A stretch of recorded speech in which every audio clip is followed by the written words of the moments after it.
నేడు తెలంగాణ బడ్జెట్ ప్రవేశపెట్టనున్న బట్టి విక్రమార్క. గల్లీలో కాదు ఢిల్లీలో కొట్లాడదాం, మీరు వస్తే కలిసి ధర్నా చేద్దాం, కేసీఆర్ కి రేవంత్ పిలుపు. ఏపీలో గత ప్రభుత్వం అమలు చేసిన మద్యం పాలసీపై సిఐడి దర్యాప్తు.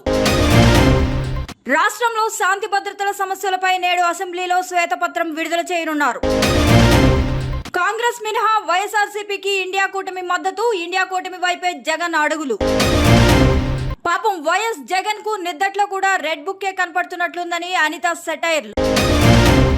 కేంద్రంలో బీజేపీ ప్రభుత్వానికి తాను వ్యతిరేకమంటూ వైఎస్ జగన్ సంకేతాలు. రేపే ప్యారిస్ ఒలింపిక్స్ ప్రారంభం. గడిచిన 5 ఏళ్లలో ఏపీలో జగన్ దారుణాలపై ఫోటో ఎగ్జిబిషన్ పెడితే సగం ఢిల్లీ సరిపోదు, హోంమంత్రి అనిత. జగన్ అసెంబ్లీ నుంచి తప్పించుకొని పారిపోయినా వదిలేది లేదు, పవన్.